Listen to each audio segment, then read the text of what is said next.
Hello and welcome to the Sideboard here at the StarCityGames.com Open Series in Richmond, Virginia. I'm Ken Crocker here with Season 1 points champion and DJ extraordinaire, wow. Jim Davis. Extraordinaire, thank you. Extraordinaire. I'll take that.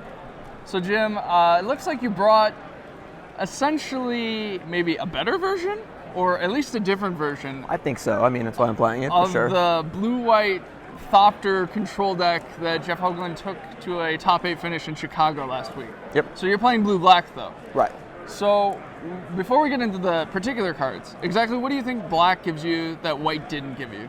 So I tried the blue-white deck a little bit, and the problem basically was your opponent resolved an A-Shock, flip the Jace, Nistel, any planeswalker or thing that would stay in play that wasn't a creature. Sure. You just couldn't deal with it.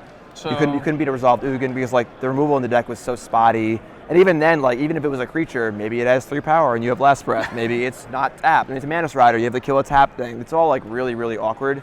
And like what seems real bad. Right. And what held the old blue-white control deck together was Banishing Light, because that was your hero's downfall. It wasn't as good, but it was good enough to play Elspeth. Okay. But the removal in Hoagland's deck was just too spotty for my tastes. And black gives you hero's downfall, which obviously answers everything. And the big one too is Languish, because even though End Hostilities is fine, Languish costs 4. Costs 4 mana? It's a huge difference. So, yeah, black gives you the removal. It also gives you A-Shock. Sure. Which is really good because it's bookended with your Hangerback Walkers on 2 and your Languishes on 4. So, like, when you play it, you either have a good blocker for it or you have a mass removal spell of a turn after it. So it's very easy to defend it in this deck, which makes it pretty good. And it's also very good against Devotion and pretty good against Abzan, which are the major decks. Against the green decks, you get A-Shock, which you didn't get in Hoagland's blue-white version. Right. So you talked about Hero's Downfall. That's a 4 in your deck, along with the Hangerback Walker. Yes. Now I'm looking right now. Hangerback Walker, only creature in the deck. How good has Hangerback Walker been? Walker's very, very good. It's definitely like just being so cheap is great because like even when you have 8 or 9 mana, you often just cast it for 2. Sure. Because you want to be leaving mana open for counter spells or card draw. And in the early game, you just run it on turn 2, and it's like they have to kill it on that turn or deal with it in some way, or it keeps getting bigger.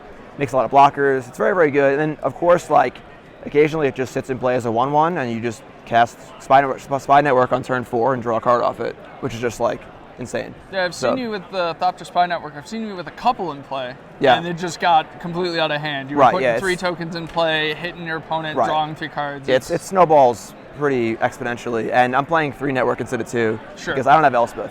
So my actual only win conditions are the 4 Hangerbacks, the 3 Network, and the 3 A-Shock.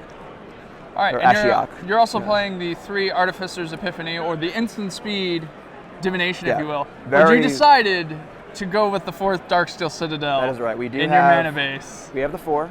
I wasn't being greedy. I've had a few games today where I haven't had an artifact occasionally. I think I've discarded to Epiphany maybe 3 times or 4 times. And I had a Network in play one game for like 8 turns, just like just chilling. But for the most part, I mean, I really wanted like 1 more artifact. Okay. I did a search on Gatherer for like artifacts that cost less than 3. Because like 3 would be the Monument for sure. Sure, yes. So the only really playable one was the Wanderer's Twig Traveler's Amulet. Okay. It's the 1 mana artifact, pay 1, get a land. So you could like play it on turn 1 or 2 and just leave it in play for a turn or 2, resolve your Epiphany, and then get a land with it later. It would go to your graveyard and be a spell for dig. But yeah, that would be the one if you wanted a 9th artifact. I'm pretty sure that would be it. But yeah, there really aren't any other playable artifacts. I mean, to be perfectly honest, like there's like the 2 mana, play it, draw a card. A creature can't attack or block, but you need to be leaving mana open. You play Grindstone, but I mean, who wants to do that? Sure. So yeah, I mean, I think that having the 4 Citadel and the 4 Hangerback's enough. Okay. So. And then obviously you got your typical blue-black control affairs. You know, you got your Dig Through Time, your Dissolves, your Clash of Wills, only 3 of. Yeah, it's very important though. Okay. Because it really fills the curve. The problem that blue-black control had under Esper Dragons was that you didn't have a good 2 mana play. Sure. Esper Dragons has 4 Slumgar Storm, and blue-black only has like maybe an ultimate price or a Bile Blight or 2. You really didn't have much to do on turn 2. And then you got to worry about your mana issues there. Exactly. So like having Clash on turn 2 is just very, very good. The card's not amazing, obviously. It's fine. I've been shaving 1 or 2, and I've been sideboarding here or there. It's obviously worse than a draw, but the card's just fine. Solid. It fills the curve very well. And then speaking of your sideboard, you said that if you were to improve this deck somewhere, it would be in the sideboard, because your sideboard has, it has your typical blue-black kind of control affairs with, your Bile Blights and your Thought Seizes, Drown in Sorrows. This is typical stuff you see. but you said it wasn't narrow enough. So right. what do you mean by that? Basically, this deck's more linear than Blue-Black Control was. And I usually build my control sideboards with kind of like a smattering of cards. Sure. So I have a lot of options against different decks. But I found myself in this tournament, I want to bring in 8 cards, and I only have 4 cards to board out. You can't really board out the core of the deck. You can't really board out so many walkers or artifacts, and your cards turn off.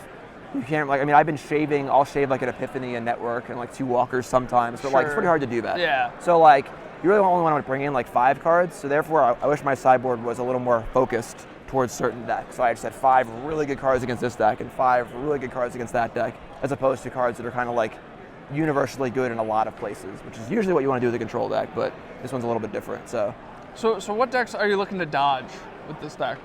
Mono Red's not great. I went to a store in Virginia, Atlantis, good store, last night. Good, that's a good plug right there, by the way. So the store was great. Everyone was there, was really cool. It was a nice place. But I played against, I don't remember his name. Sorry, bud. But we played like 8 games where he was playing Mono Red. We just played a bunch of games, and he like just 7-1 me or something, even post sideboard. And like, it felt a little non-representative because I didn't have Walker turn 2, I think, in any of the games. But I think I want a little more against Mono Red. Mono Red's a pretty tough matchup. Everything else seems pretty good. Like, all the control mirrors are great because like my threats cost 4 or 3, and then their threats cost either 5 and 6 with Ojutai and Dragons, or 6 and Elspeth. So like you're under all the control decks, which is great. It's good against Abzan. It's very good against Devotion, even though I lost to it. But the deck seems really, really good. I mean, I guess Mono Red's playing this deck going forward, just with a little changes here and there, more than likely. I mean, next week's gonna change a lot. Next week's gonna be a Pro Tour. Who knows what decks are good? I mean, there's a lot of like really cool cards in Origins that I think haven't been explored yet.